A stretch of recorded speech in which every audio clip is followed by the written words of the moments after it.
মাধ্যমিকে প্রথম রাজ্যের মধ্যে রামভোলা স্কুলের ছাত্র, তার বেডরুমে রয়েছি আমরা। বেডরুমটা অন্য ছাত্রদের থেকে অনেকটাই আলাদা, তার এখানে এলে কিন্তু স্পষ্ট বোঝা যায়। তোমার এই যে ঘর, অনেক পুরস্কার তুমি পেরেছো এই বয়সে। অবাক করার মতো জিনিস একটা দেখেছি যে এখানে তোমার লেখা যে ইউ আর এ মাধ্যমিক ক্যান্ডিডেট মাইন্ডেড। এগুলো কেন করেছি? সেলফ মোটিভেশনের জন্য, মানে দিন রাত পড়ার সাথে সাথে তার সাথে সাথে আর কি মানসিক তো একটা আর কি ক্লান্তি চলে আসে, তারপরে হয়তো বা পড়াশোনার যেটা প্রধান লক্ষ্য সেখান থেকে অনেক ক্ষেত্রে বিচ্যুত হয়ে যাওয়ার মতো সম্ভাবনা তৈরি হয়। তো এই ধরনের লেখালেখি আমি সবসময় একটা সেলফ মোটিভেশন পেতাম যে আর কি কী করে নিজেকে আমি ভাবাতে হবে যে আমি একজন মাধ্যমিক পরীক্ষার্থী, সুতরাং কোনো সাবজেক্টকেই আর কি উপেক্ষা করা যাবে না, সব কিছুকেই খুব সমান গুরুত্ব দিয়ে পড়তে হবে। আরও একটা বিষয়, একটু যদি এড়িয়ে আসো, এখানে তুমি লিখেছো you have books so why mobile. মোবাইলের প্রতি আজকের সমাজ আসক্ত, সেখান থেকে নিজেকে দূরে সরিয়ে রাখা। আর এমন জায়গায় লাগিয়েছো যেখানে কিন্তু মাঝে মাঝে তোমাকে আসতে হবে, বাথরুমের ঠিক পাশে, সুইচ বোর্ডের পাশে। যে এটা আমার একটা দোষ ছিল ক্লাস 9-এ, হতো যে আমি মোবাইল নিয়ে বসলে ইউটিউবে বিভিন্ন রকম ইনফরমেটিভ ভিডিওসই দেখতাম, যদিও সেই ইনফরমেটিভ ভিডিওস দেখতে দেখতে মাঝে মাঝে আর কি হয়ে যেত যে পড়াশোনার সময়টা ঘাটতি পড়ে যেত। তো মাধ্যমিকে ওঠার পরে মা বললো যে না, মোবাইলটা থেকে দূরে থাকতে হবে। তো ওইভাবে বারবার করে এখানে লিখে রাখতাম, যেহেতু স্নানে ঠানে যেতে হয়। তো বারবার যখন এই লেখাটা দেখতাম তখন আমার মনে পড়তো যে না, যখন আমি পড়তে বসছি স্নানের পরে, মানে আমাকে বুঝতে হবে যে মোবাইলের থেকে আমাকে একটা দূরত্ব বজায় রাখতে হবে। করোনা অতিমারের সময় যেমন সোশ্যাল ডিস্টেন্স মেনটেন হতো, মোবাইলের সাথে আমাকে একটা ডিস্টেন্স মেনটেন করে চলতে হবে। তুমি সকালে একটা কথা বলেছো, অনেক জায়গায় আগেও বলেছো, 26,000 চাকরি চলে যাওয়ার ব্যাপারে, অনেকে চাকরি থেকে বঞ্চিত হয়েছে, ব্যাপারটা তুমি বলেছো। হ্যাঁ, অনেকে চাকরি থেকে বঞ্চিত হয়েছে, তবে অ্যাকচুয়ালি আইন তো সবার জন্যই সমান। তো এবার শিক্ষকদের যোগ্যতা বিচার করার ক্ষমতা আমার নেই, তবে এক্ষেত্রে দেশের ভাবী নাগরিক হিসেবে যেটা আমি বলতে পারি তা হলো গিয়ে যারা কিনা অসৎ উপায় অবলম্বন করে হয়েছিলেন, যেটা দেখাচ্ছে খবর যেরকমটা সংবাদের মাধ্যমের মধ্য দিয়ে, তো তাদের ক্ষেত্রে তাদের জন্য বাকি যারা স্বাভাবিকভাবে অত্যন্ত নিষ্ঠা পরিশ্রমের মাধ্যমে শিক্ষকতাকে নিজের পেশা, নিজের নেশা করে তুলেছিলেন, তাদের উপর একটা কুপ্রভাব পড়ছে। তো এদিক থেকে যদি এই বিষয়টাকে পুনর্মূল্যায়ন করা হয় এবং দেখা হয় যারা কিনা বৈধ উপায় পেয়েছিল তাদেরকে কী করে পুনরায় চাকরির সুযোগ করে দেওয়া যায়, কেননা সংসারের অর্থনৈতিক নির্ভরশীলতা তাদের কোনো অনেকাংশেই রয়েছে। তো সেদিক থেকে দেখতে গেলে বলবো যে এই জায়গাটাকে নিয়ে একটু পুনর্বিবেচনা দরকার। মোটিভেট করেছো নিজেকে, কি বার্তা দেবে পরবর্তী যারা পরীক্ষা দেবে? মোটিভেশনস, ডেডিকেশন, কমিটমেন্ট, এই জিনিসগুলো রাখতেই হবে ছাত্র হিসেবে, কারণ এগুলো ছাত্রের একটা অন্যতম বৈশিষ্ট্য, পরিকাঠামোকে তুলে ধরে।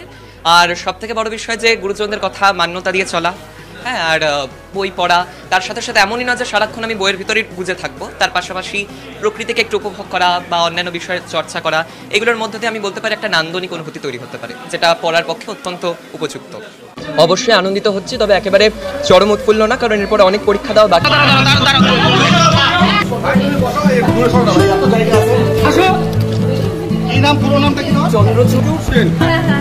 কেমন লাগছে তোমার, প্রথমে বলবো, আর কিভাবে পড়াশোনা করতে? অবশ্যই আনন্দিত হচ্ছি, তবে একেবারে চরম উৎফুল্ল না, কারণ এরপরে অনেক পরীক্ষা দেওয়া বাকি, মাধ্যমিক চূড়ান্ত নয়। সুতরাং এখন সার্বিকভাবে প্রস্তুতি নেওয়ার জন্য আবার এক ধাপ অগ্রবর্তী হতে আমাকে এখন আরও প্রস্তুতি বাকি। তো হ্যাঁ, আপাতত তো আপ্লুতই অনেকটাই। কেমনভাবে পড়াশোনা করতে, কয় ঘন্টা পড়তে, কজন শিক্ষক ছিল? কজন শিক্ষক বলতে সাবজেক্ট ওয়াইজ টিচার তো ছিলেনই, তবে পড়াশোনার বিষয় হচ্ছে যে ওরকম বাধা ধরা কিছু ছিল না যে এই সময় যাবতী পড়বো বা সেরকম কিছু, যখন ইচ্ছে হতো পড়তাম। আর এইভাবেই মাধ্যমিকটা পড়ে গেছি, মানে আলাদা করে এরকম কোনো যে অ্যাটেনশন ছিল তার সেরকম না, অ্যাভারেজ পড়লেই হয়ে যায় আশা করি। আগামীতে কি ইচ্ছা রয়েছে? হ্যাঁ, পিওর সায়েন্স আপাতত নিয়েছি, সেখান থেকে নিট ইউজি ক্র্যাক করে আর কি মেডিকেল লাইনে যাওয়ার ইচ্ছে, তার জন্য অনেকটা প্রস্তুতি বাকি এখনো। পড়াশোনা বাদে কি কি ভালো? পড়াশোনা বাদ দিয়ে তো আবৃত্তি প্রাতিষ্ঠানিকভাবে শেখা হয়নি, তবে চর্চা তো ছিল, বিভিন্ন প্রতিযোগিতায় অংশগ্রহণ করতাম, ড্রয়িং শিখেছি, তার পাশাপাশি গানও শিখেছি। তবে মাধ্যমিকের সময় পড়লে সব কিছুর প্রতি আলাদা করে সময় দেওয়াটা সম্ভব হয়নি।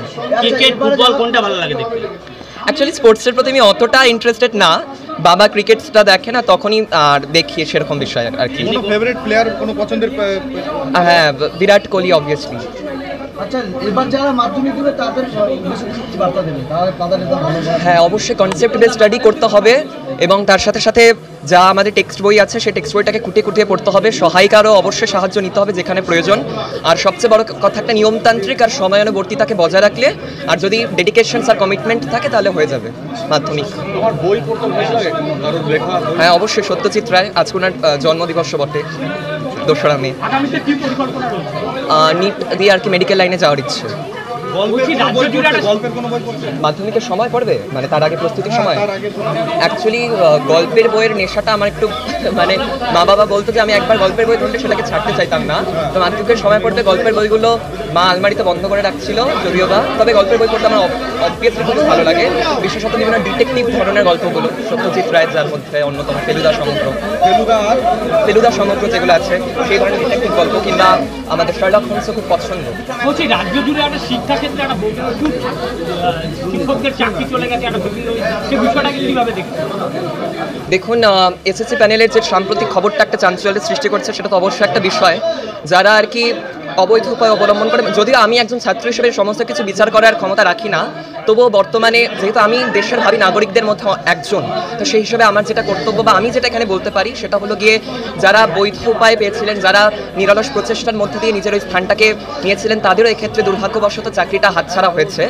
তো সেক্ষেত্রে এ বিষয়ে আমি বলবো একটু সরকারকে ভেবে দেখা দরকার, বাকি আপাতত এই বিষয় নিয়ে। একজন ছাত্র হিসাবে এটা যারা ছাত্র পড়াশোনা করছে স্কুলে তাদের প্রভাব পড়তে পারে, এই যে এমন অনেকও শিক্ষক রয়েছেন যারা এতদিন তাদের দীর্ঘ দিনের যে অভিজ্ঞতা তার মধ্যে দিয়ে ছাত্রদের খুব আন্তরিক হয়ে উঠেছিলেন, যদি তারা এখন চাকরি থেকে বাদ যান তাহলে সেক্ষেত্রে সে ছাত্রের উপর অবশ্যই প্রভাব পড়বে, এবং সেটা কতদূর গড়াবে সেটা তো আগামী সময় পর্বই বলে।